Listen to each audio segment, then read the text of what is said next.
activité de langue.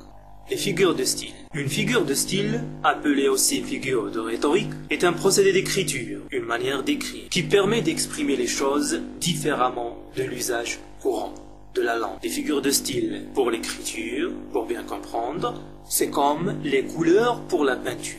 Les figures de sens et de pensée. Nous avons la comparaison, qui établit un rapport de ressemblance, de similitude entre deux éléments, l'un comparé, l'autre comparant, à l'aide d'un outil grammatical. Cet homme est comme un saint. Le comparé, c'est l'homme, le comparant, c'est le saint. Le moyen, ou bien l'outil grammatical, c'est comme. Souligné comme, parce que c'est justement cet élément-là qui fait la différence entre comparaison et métaphore. La métaphore, c'est une comparaison, mais sans outil grammatical. Je regardais le soleil, bon roi du jour, et je plongeais dans une immense rêverie. Soleil, c'est comparé, roi, c'est comparant, l'outil grammatical, il n'y en a pas. Les racines du mal. Les racines du mal, alors le comparé, c'est le mal, le comparant, c'est l'arbre. Et souvent, il est sous-entendu. La personnification. La personnification consiste à attribuer des traits humains à une chose, une idée ou à un être non humain. Le chat semblait très attentif à l'égard de cette information.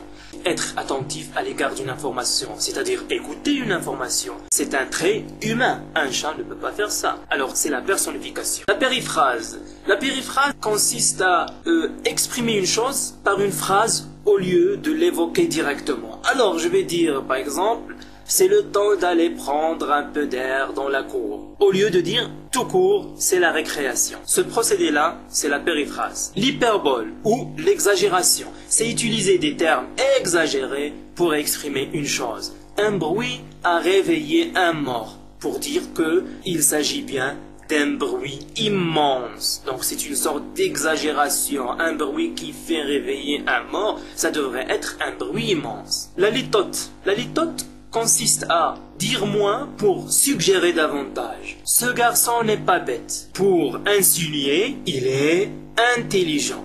Donc dire moins pour suggérer davantage. L'antiphrase. L'antiphrase est une des formes de l'ironie. Elle consiste à dire le contraire de ce que l'on pense, tout en laissant croire qu'on dit le contraire de ce que l'on pense. Et la U0, c'est une bonne note. Donc c'est une antiphrase. L'antithèse consiste à aligner deux idées ou deux thèmes contradictoires. Écrire des mots ou effacer des traces, voilà un bon usage. Alors écrire des mots, c'est le contraire de effacer des traces en quelque sorte. Donc c'est l'antithèse. La métonymie. Désigner quelque chose qui se trouve dans un rapport voisin avec ce que le mot signifie habituellement. Alors, je vais donner des exemples très simples. Alors, dans le cadre de la métonymie, soit nous avons la désignation de la partie par le tout, donc le tout pour la partie. Alors là, je vais dire, je me souviens de cette classe travailleuse. Alors le tout, c'est la classe. Pour désigner qui?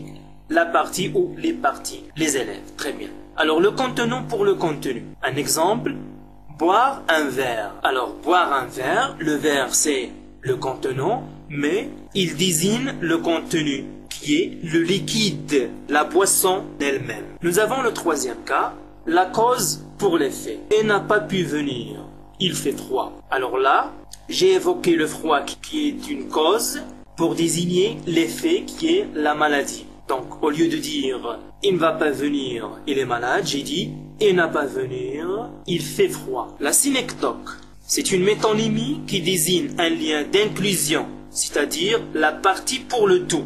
Alors, enfin le flux nous fait voir 30 voiles, c'est-à-dire les navires, parce que le voile est une partie du navire. En quelque sorte, c'est l'inverse de la première forme qu'on a vue tout à l'heure de la métonymie. L'oxymore. L'oxymore consiste à aligner deux mots contradictoires dans le même syntagme. Alors l'oxymore est très proche de l'antithèse.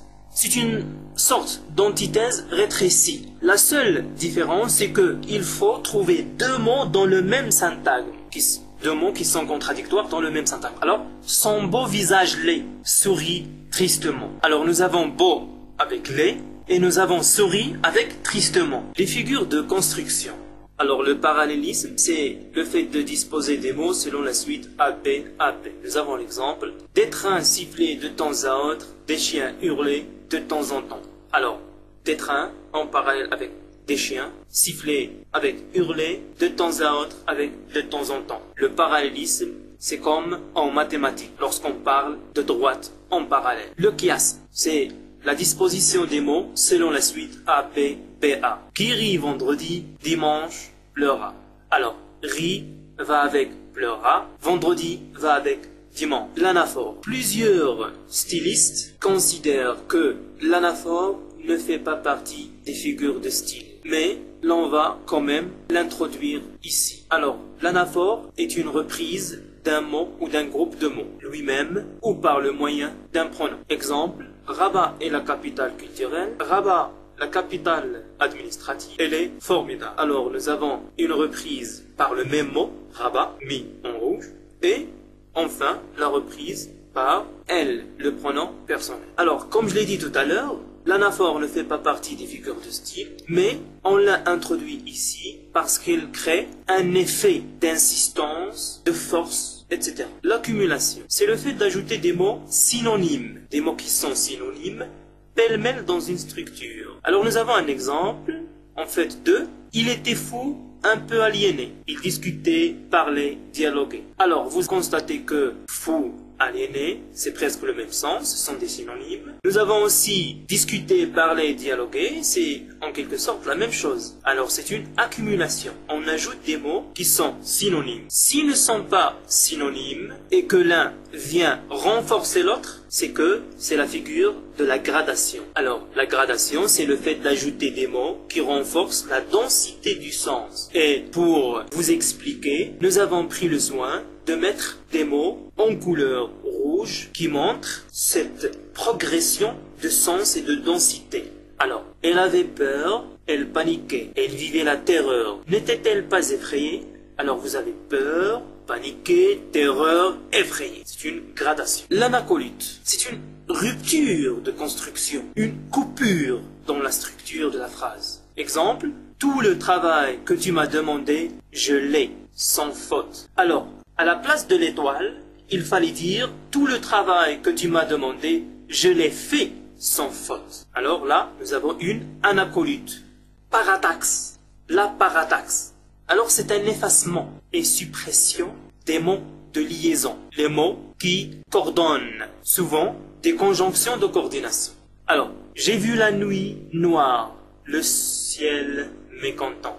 Alors, à la place de l'étoile, il fallait dire, j'ai vu la nuit noire et le ciel mécontent. Nous avons effacé le mot de liaison. Maintenant, c'est les figures de sonorité. Alors, allitération, c'est une répétition d'une même consonne.